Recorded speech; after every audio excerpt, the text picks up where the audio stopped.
Halo semuanya, aku Ratu Ashila, fashion consultant dari TBF. Nah sekarang nih aku kedatangan tamu yang spesial banget. Pakai telur. Jadi iya pakai telur ya. Jadi hari ini aku kedatangan Kak Dika Lana, merupakan co-founder dan creative director dari Garis Temu. Iya.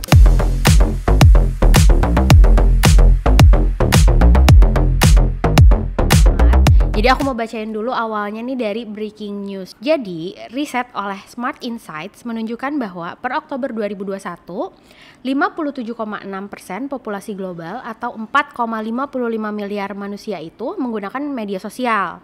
Nah, dan laporan Global Web Index mengungkapkan bahwa hingga 50% anggota media sosial menggunakan jejaring sosial ini untuk meneliti produk atau layanan gitu. Jadi untuk kepo-kepoin sesuatu gitu ya. Dan sebenarnya kita tahu sih sekarang tuh orang siapa sih yang nggak jualan lewat sosial media, kan pastinya semua pakai nih. Jadi itu adalah platform yang paling ya banyak benefitnya lah untuk kita gitu kan. Nah sekarang perkenalkan diri dulu, pasti udah ini behind Garis Temu nih siapa Panggilannya nih? itu apa ya kak ya? Audiensnya? Fashionpreneur boleh. Fashionpreneur, oke. Halo Fashionpreneur, salam kenal. Jadi aku Dika. Aku itu co-founder dan creative director di Garis Temu. Terus sekarang lagi handle marketingnya sih, terutama marketing site-nya dari brand-brand. Apakah itu UMKM? Kita berangkat dari UMKM, terus sekarang mulai masuk ke korporat ya kayaknya ya. Jadi memang setiap hari kerjaan kita itu mikirin ini brand mau diapain lagi marketingnya nih, gitu. Oke, seru banget. Boleh Kak diceritain dulu tentang Garis Temunya ini? Oke, boleh. Jadi Garis Temu itu sudah berjalan 4 tahun lebih. Oke. Awalnya aku bikin sama partner aku, Gior. Nah, jadi biasanya kalau orang-orang tahu Garis Temu tuh taunya Giornya. Karena Gior yang aktif di sosial media dan lain-lain gitu. Nah, awalnya kita berangkat dari sebuah kebutuhan. Karena dulu aku anak desain, terus aku sekelas sama Gior juga anak desain, terus kita mulai Garis Temu itu dengan pemikiran, kita aja anak desain, susah nih buat bikin sosial media. Iya, benar. Susah banget ya foto dan lain-lain gitu. Nah, kita yang anak desain yang melek sama gimana caranya kayak software desain, fotografi, videografi aja susah, gimana orang lain. Nah, berangkatnya dari sana. Karena berangkat dari sana, kita awalnya juga kita nggak tahu kita itu agency. Jadi kita denial aja, kita bilang ya kita kerjain sosial medianya gitu, dan berangkatnya dari sosial media. Tapi kok pelan-pelan makin dijalanin ternyata kebutuhannya lebih besar dari sosial media. Iya, gitu. pasti. Lebih besar dari sekedar untuk bikin konten, foto, video, tapi kita harus mikirin juga, oh iya funnel marketingnya gimana ya. Jadi yang teman-teman bayangin atau Kak Ratu bayangin di sini adalah aku anak desain nih. Iya. Tiap hari kerjaan nge-sketch, terus tiap hari bikin desain ya. Tiba-tiba disuruh belajar marketing. Jadi aku mulai Garis Temu itu sama Gior bener-bener nol tentang marketingnya. Jadi kita nggak tahu apa-apa tentang marketing. Jadi benar-benar berdua awalnya. Berdua, iya. Jadi dia bagian bisnisnya, aku bagian desain dan lain-lainnya lah gitu. Nah karena kita nggak tahu sama sekali tentang marketing, jadi kita belajar dengan cara yang sangat menyakitkan. Realita hidup. Iya, jadi kita dibantai sama klien, kita dimaki-maki. Jadi belajar dari sana. Cuma pelan-pelan setelah 4 tahun lebih, I guess aku boleh ngomong sekarang kita udah lumayan punya pijakan, belum expert, tapi lumayan punya pijakan. Oke, kira-kira marketing itu arahnya ke sini dan lain-lain gitu. Jadi itu sih yang sekarang membantu brand itu jadi jauh lebih mudah karena kita udah kinda know, oh sekarang itu cara mainnya gini ya, oh patternnya gini ya gitu. Jadi kalau 4 tahun kita belum bisa sih bubar aja Garis Temunya. Iya, benar. Karena Itu harus banyak masih belajar. ada, jadi belum bubar, jadi kita makin bisa. Belum gitu. bubar.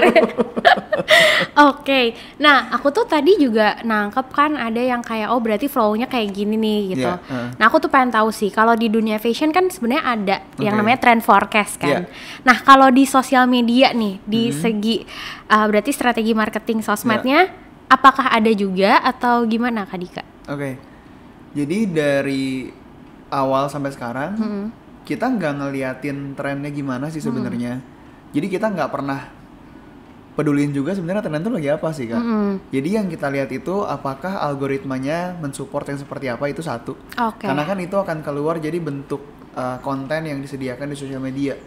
Itu akan membantu reach-nya, impression-nya dan lain-lainnya gitu. Jadi kalau dulu tuh sempat ada zamannya Instagram pertama kali kenalin carousel tuh naik banget.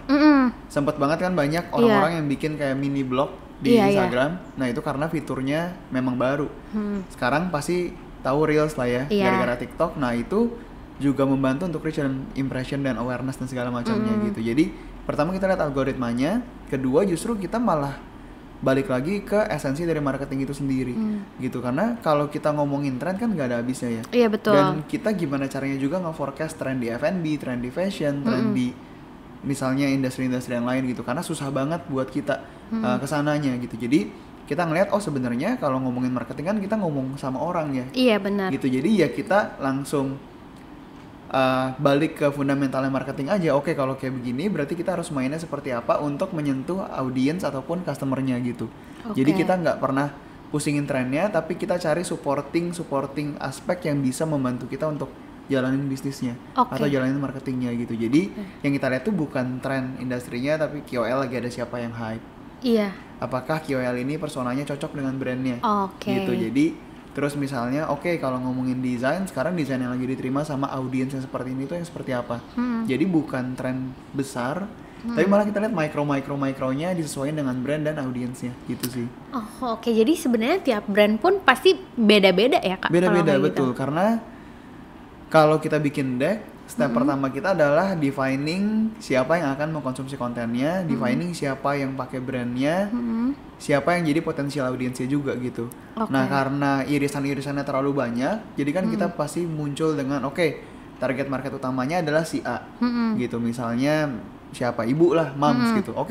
Berarti moms itu sekarang lagi lihat KOL itu siapa, lagi lihat brand yang seperti apa, brand yang lagi naik itu di mereka yang gimana. Nah itu yang kita lihat, berarti kan kita bisa tarik benang merahnya. Anggaplah sekarang Bunda Korla tuh ya. Iya. Bunda Korla itu kan kayak mamaku tuh nontonin Bunda Korla banget tuh. Serius? Iya. Lucu jadi kan banget. aku di rumah jadi denger ya. Iya.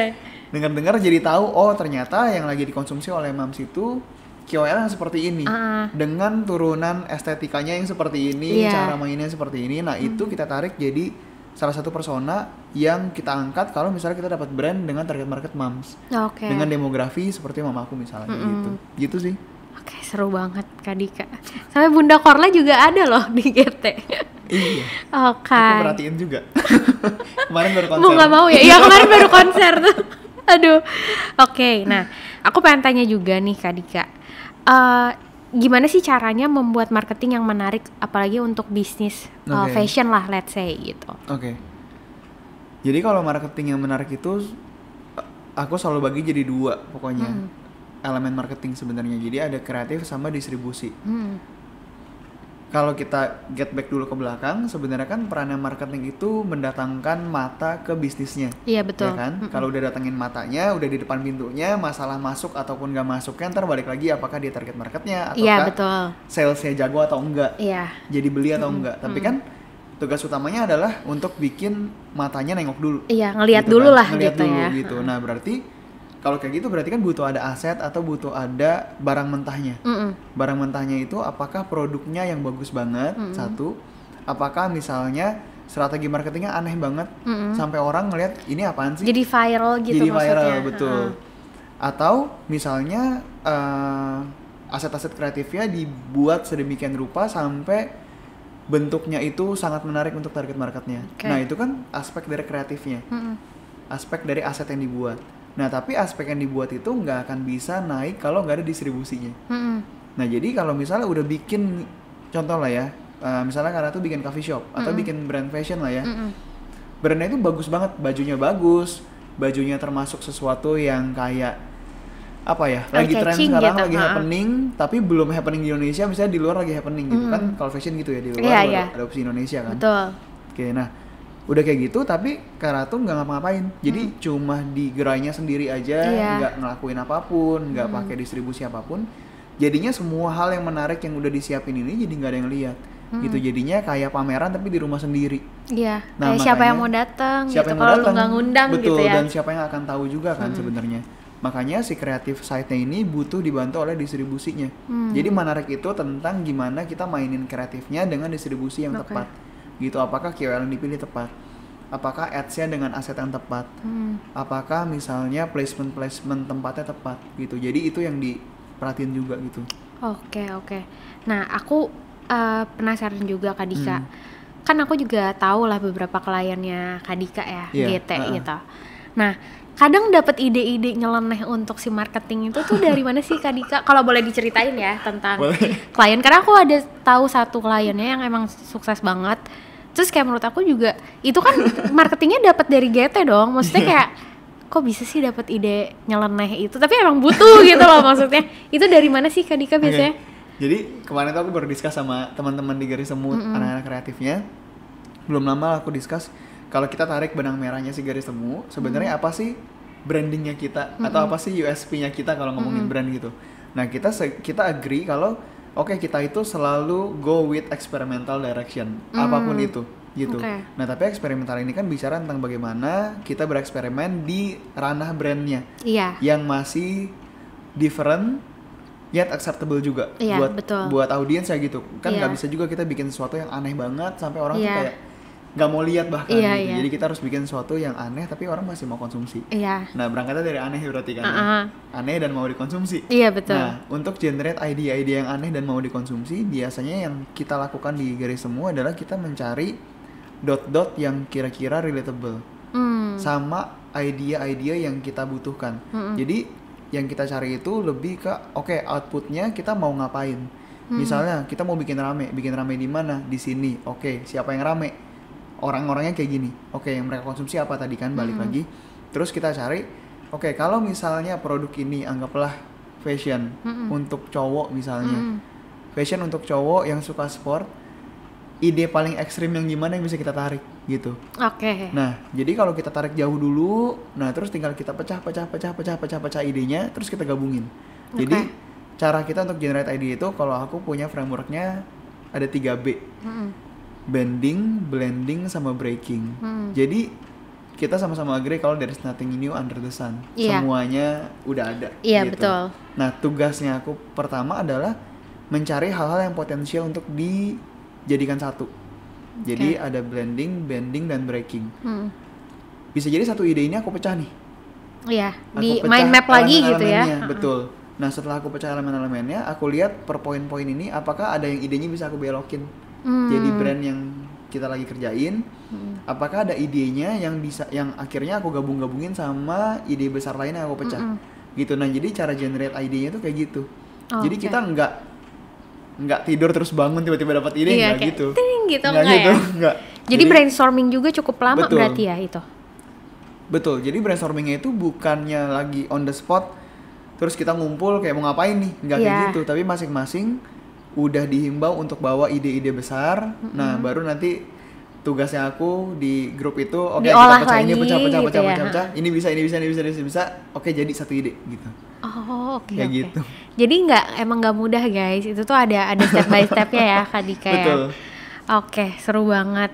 Terus Kak Dika, aku pengen nanya lagi nih. Kita kan tahu ya di sini tuh aku tuh sering banget dengar tentang organik sama inorganik marketing. Nah itu tuh apa sih Kak Dika bedanya?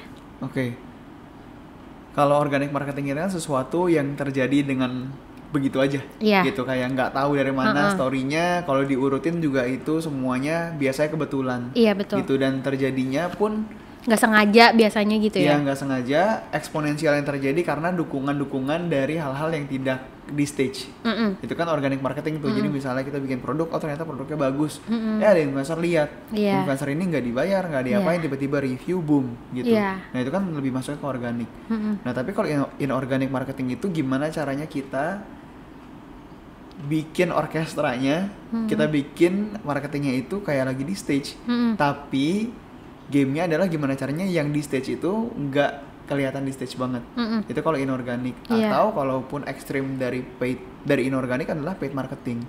Paid marketing adalah dengan jelas terang-terangan kita bayar ads, kita bayar apa kayak gitu. Jadi bedanya organic marketing itu tanpa effort itu, effort stage itu. Kalau dari aku sih ngeliatnya kayak gitu ya. Gitu sih. Tapi itu menurut Kak Dika penting nggak? Yang inorganik? Penting. Paling penting justru ya? Penting. Jadi ngomongnya itu marketing itu multiplier. Jadi kalau misalnya Kak Ratu punya produk itu nilainya 1, marketingnya bagus dikali 100 jadilah 100. Tapi kalau Kak Ratu punya produk itu 0 dikali 100 ya jadinya 0. Nah kalau produknya itu 100 tanpa inorganik pun udah jadi 100. Oke, jadi yang paling matters itu pertama produknya dulu. Iya. Nah, tapi sisanya inorganik itu peran dari multipliernya itu. Jadi kalau misalnya inorganiknya itu bagus dan produknya itu udah bagus banget, 100 kali 100 jadinya 10.000. Iya. Gitu. Jadi itu sih kenapa inorganik itu penting. Penting banget gitu. ya. Jadi oke. Dan itu bisa membuat bisnisnya atau cakupan dari awareness brandnya itu eksponensial.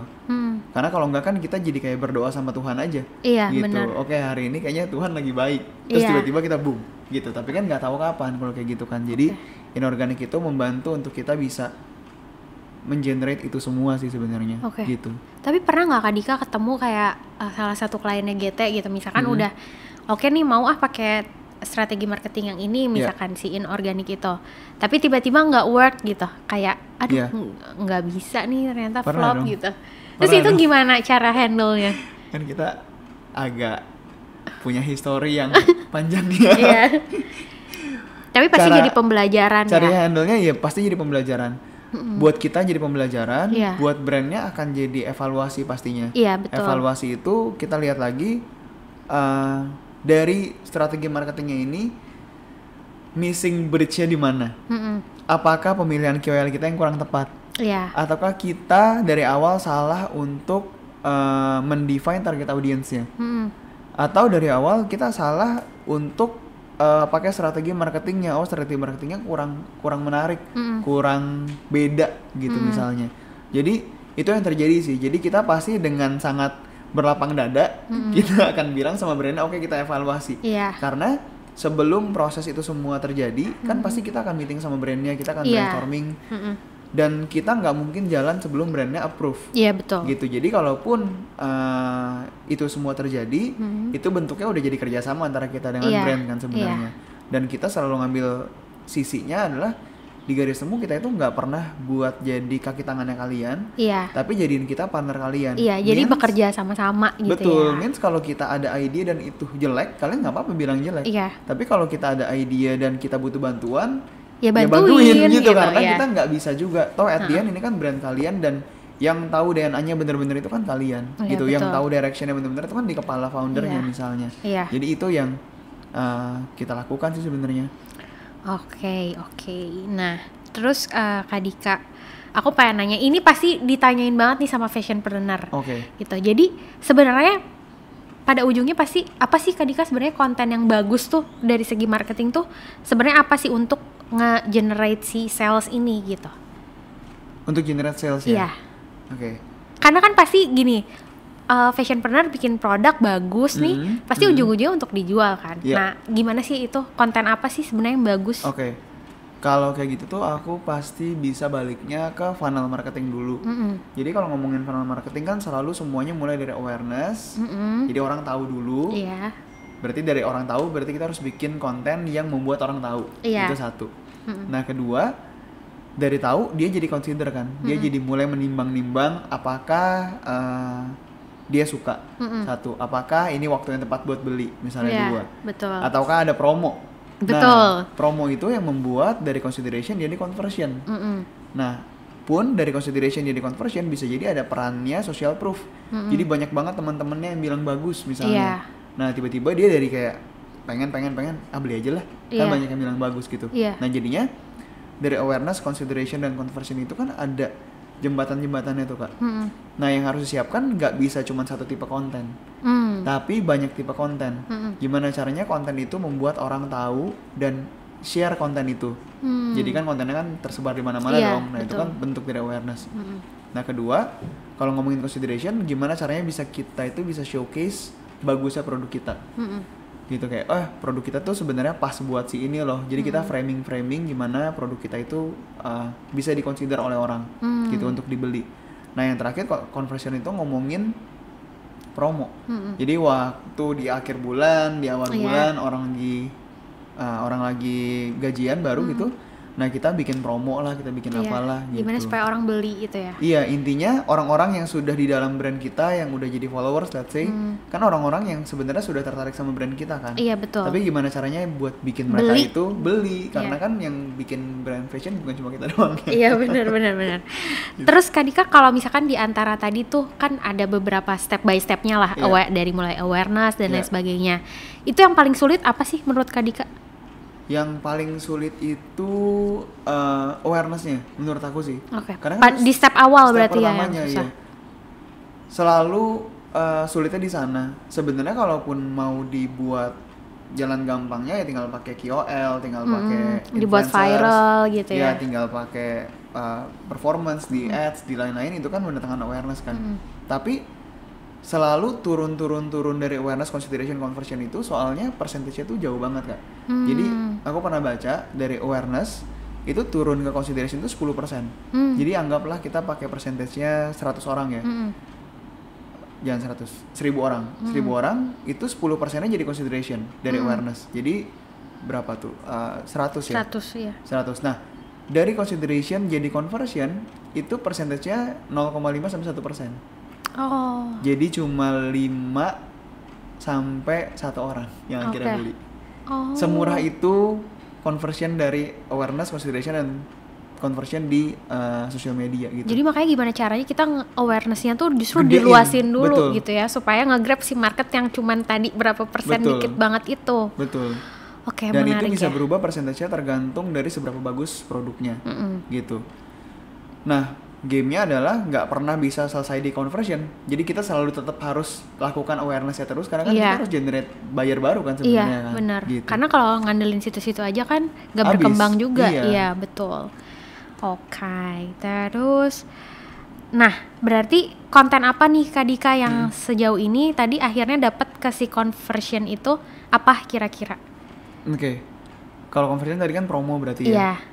Atau yang kedua itu bener-bener ngomongin USP dari produknya. Oke. Gitu. Jadi salah satu klien aku tuh memang USP-nya kuat banget kan. Jadi konten yang kita buat itu bener-bener gamblang itu loh Kak. Jadi kan konten kita itu kan Jedai. Iya. Oh nggak apa kali ngomong brand di sini ya? Nggak apa-apa. Tapi brandnya nggak apa-apa dibilangin. Nggak Dia apa-apa lah. nggak apa-apa lah. Udah sering dibilang di mana-mana. Iya, udah iya. nggak apa-apa. Tapi dia emang keren banget. Boleh Kak diceritain aja, itu juga salah satu success story-nya dari si GT ini ya, Iya, si jadi brand kan ini. kita ada brand tuh Jedai Hercules yang Iya, nggak the clip rusak-rusak itu ya? Iya betul.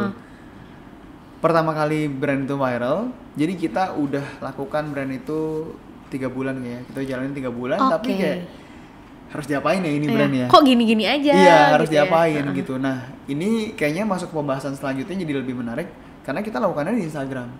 Tiba-tiba kan TikTok. Oh, Instagram dulu ya itu? Instagram dulu. Oke. Jadi kita build brandnya di Instagram, tiba-tiba TikTok tuh naik. Iya. Oke, terus kita kan namanya agensi, pasti kita harus bikin produk baru dong. Oh iya benar. Akhirnya kita kasih brandnya trial. Oke, kita mau ada produk service TikTok nih, mau nggak trial kita jalanin 1 bulan gitu. Nah aku lupa exactnya di bulan pertama atau bulan kedua. Intinya anakku tuh iseng. Jadi karena USP-nya Jedai Hercules ini susah rusak. Jadi itu ide Jedai Hercules ini awalnya dari kita juga sih. Dari GT juga kan. Nah itu Tapi yang aku produknya dari amazed mereka. loh. Iya, produknya dari mereka. Tapi mereka awalnya tidak melabeli diri mereka kayak Hercules. gue Jedai Hercules nih, enggak kan? Enggak. Itu Jadi menarik itu sih. kita yang brainstorming, kita yang cari nama. Oke, Itu Hercules. dilempar dulu, dicobain lempar dulu. Iya, jadi waktu produknya on development, mereka kirimin ke kita, terus mereka benar-benar showcasing, oke ini produknya sekuat ini ya. Jadi kalian coba cari namanya gitu, gimana? Oh, oke. Gitu dari Menarik. sana. Nah tadi balik lagi, intinya anak aku tuh iseng, kan kantor kita tuh 3 lantai. Iya, dilempar ya dari. Dilempar dari lantai 3 sama dia.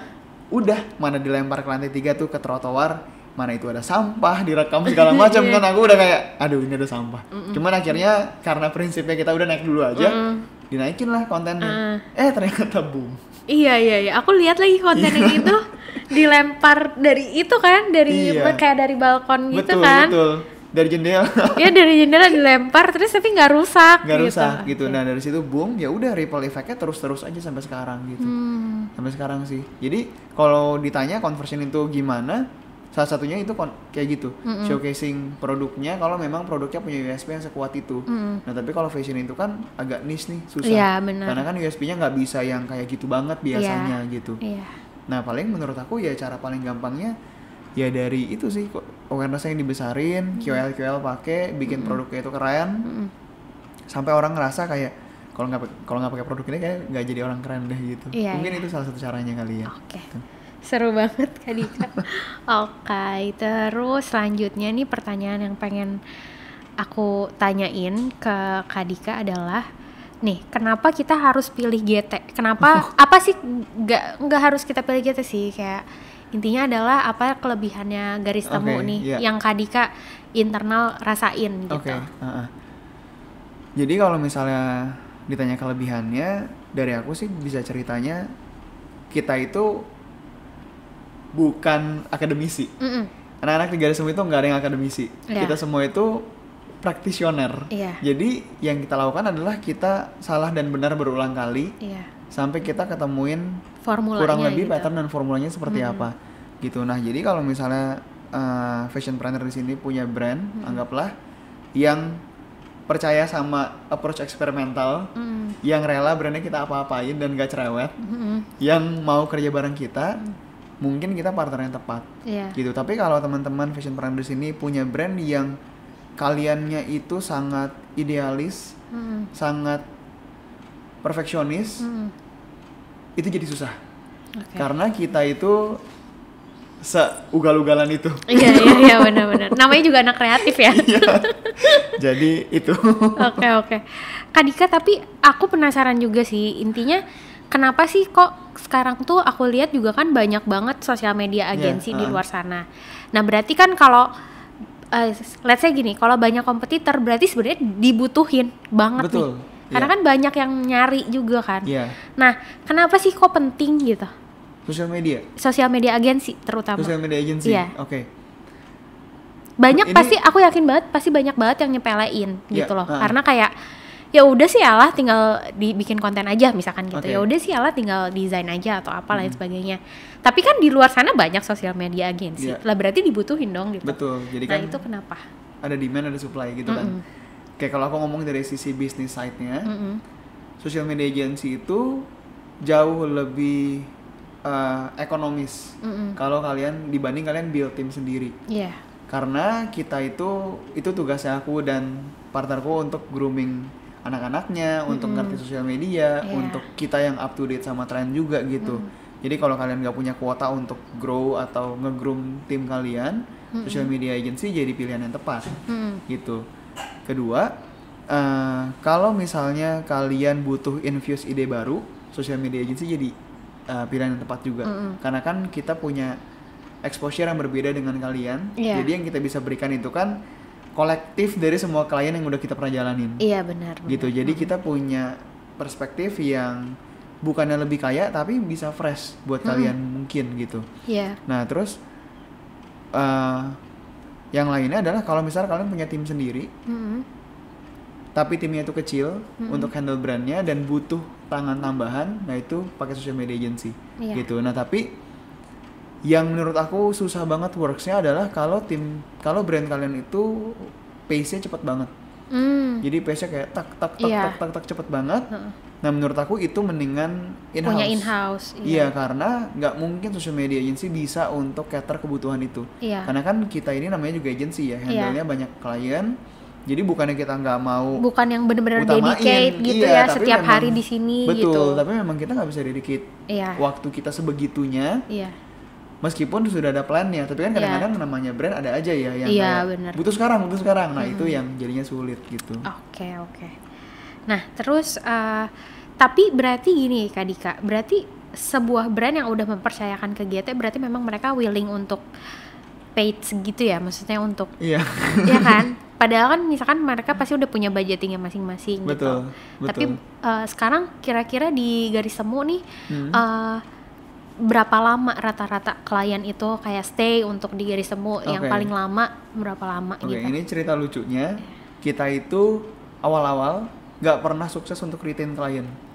Jadi gimana? Di awal itu aku tuh kalau klien masuk kita udah tahu ini pasti keluar gitu. Oh gitu. Iya. Nah tapi kan tadi aku bilang ya 4 tahun ini kita belajar gitu. Jadi kalau sekarang kayak jeda itu udah hampir 2 tahun lewat ya. Iya udah lama. Udah lama banget gitu. Terus dan dia terus sama GT. Terus bareng kita. Terus ada klien-klien yang udah setahun juga Jadi sekarang kita lumayan ada PD-nya lah gitu. Klien ada bisa PD-nya retain gitu. Nih ada nih, Iya. gitu kan. Ada buktinya nih. Ada gitu buktinya, kan. betul. Berarti trust itu juga penting banget ya sebenarnya. Pasti. Walaupun di awal susah ya. Susah banget. Karena kita masih nggak ngerti apa-apa. Ya mana kayak apa ini gitu kan. Oke, Kak Dika. Nah, terus ini ada pertanyaan lagi. Antara Facebook, sekarang banyak banget sosial media. Ada Facebook, ada Instagram, ada Twitter, ada TikTok, apalagi sekarang yang lagi naik. Nah, itu yang paling efektif tuh yang mana? Oke. Kalau ngomongin efektif itu ngomongin lebih ke target audiensnya siapa. Kalau menurut aku ya. Jadi Facebook, Twitter, Instagram dan TikTok itu punya target audiens yang kurang lebih beda. Yang beda, tapi ada mirip-miripnya sebenarnya. Ada irisan-irisannya. Nah, tapi approach yang mengambil irisan-irisan itu biasanya brand-brand yang cakupannya juga nasional. Gitu. Jadi kalau brand kalian brand nasional, nggak apa-apa untuk masuk ke semua platform. Gitu, bahkan ke Twitter. Nah, tapi kalau misalnya brand kalian tuh segmented, jadi pilih aja platformnya. Kalau by research, yang paling besar itu masih Instagram. Sekarang usernya. Surprisingly masih Instagram ya? Masih Instagram di Indonesia, ya. Yang keduanya TikTok, I guess, terus Facebook, Twitter baru, dan lain-lainnya gitu. Nah, tapi kalau misalnya kalian punya produk yang aneh, yang produknya itu unik, kalau menurut aku masuk ke TikTok. Karena walaupun misalkan harganya tinggi, gimana Kak Dika? Nggak masalah. Nggak masalah. Karena, ya? Kayaknya aku punya teman-teman yang kayak konglo itu, mereka juga pakai TikTok juga, mereka main TikTok juga deh. Iya sih. Gitu. Jadi ya cakupan TikToknya juga udah luas, jadi bukan kayak zaman dulu bukan lagi kayak zaman gitu dulu ya, banget, TikTok betul kan. Pertama-tama early stage-nya TikTok itu kan yang kita semua aduh norak banget ya, gitu. Lo apaan sih gak jelas Tapi gitu sekarang aku sampai pasang apps limiter buat TikTok. Jadi aku cuma boleh main TikTok 1 jam, aku takut. Takut kecanduan TikTok. Gawat, soalnya nggak bisa. Emang parah sih tapi TikTok jujur. Dan gak bosen ya sebenarnya. Sama kalau kalian mau instant awareness, menurut aku sekarang yang paling works itu TikTok. Gitu. Kayak Instagram itu buat build portfolio, buat bikin branding, tapi TikTok itu buat datangin awareness. Oke. Tapi memang kadang banyak juga brand yang nggak jualan di TikTok, tapi mereka awarenessnya dari situ ya. Iya. Ya kan? Jadi mereka kan nggak live, nggak ada apa gitu kan, tapi besarnya di TikTok gitu. Karena memang platformnya yang dibuat sedemikian rupa memang sampai konten ya. Iya, sampai awareness itu gampang banget di TikTok sekarang gitu. Mungkin lama-lama nanti susah. Oke. Kak Dika nih, aku ada pertanyaan terakhir. Apa sih pesan kesan buat Kak Dika nih selaku co-founder dari GT gitu, yang mau disampaikan ke fashionpreneur?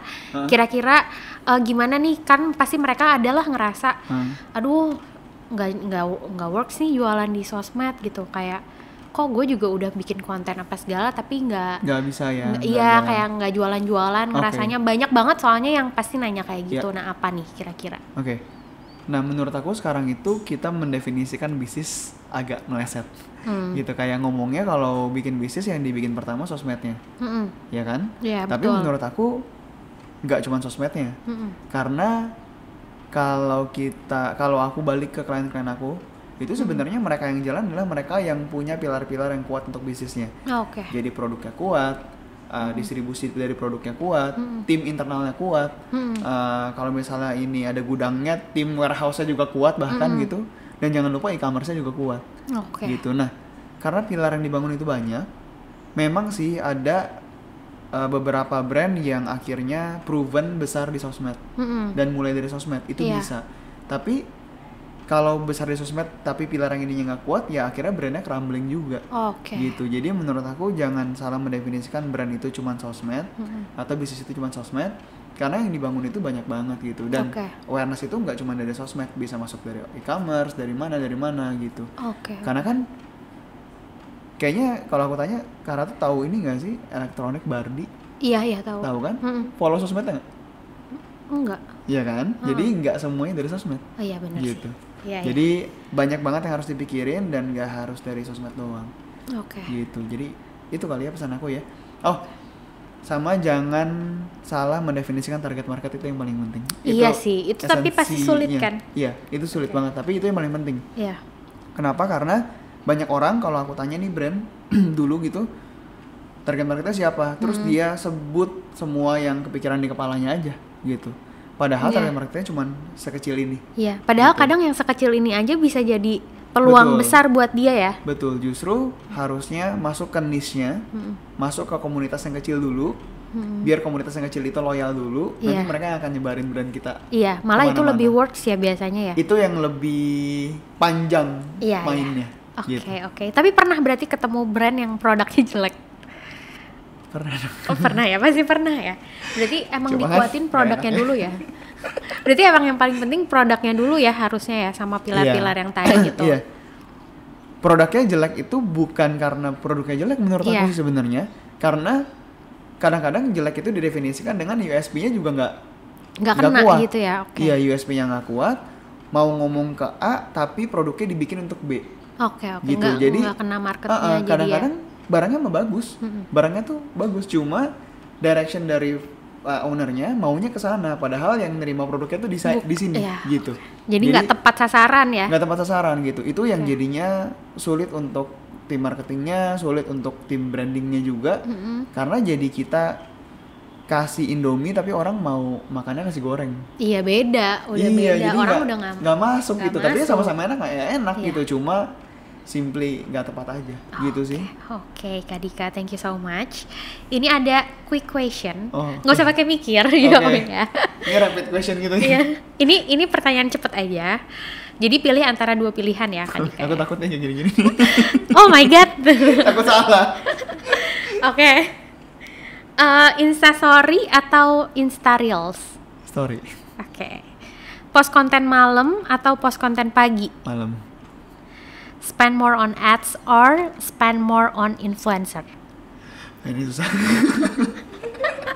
Apa nih kira-kira? Ads. Ads, oke. Inorganic or organic marketing? Inorganic. Oke. Diracun TikTok atau meracun di TikTok? Diracun dong. Oke, sekian Fashionpreneur, seru banget. Terima kasih banyak Kak Dika udah mau datang ke TBF. Semoga kita bisa ketemu di lain waktu. Ya, dan mudah-mudahan banyak yang bisa diambil dari podcast kita hari ini, Fashionpreneur. Sampai ketemu lagi. Aku Ratu Ashila pamit. Aku Dika Lana. Bye. As always, thank you for listening to TBF Podcast. And don't forget, fashion is nothing without its ecosystem. If you enjoy our show, please rate and review us on Spotify, and don't forget to share. Find more about us on Instagram at TBF Consultant, where you can also join our community and receive any information regarding our services as well as upcoming events. Our website, tbfconsultant.com.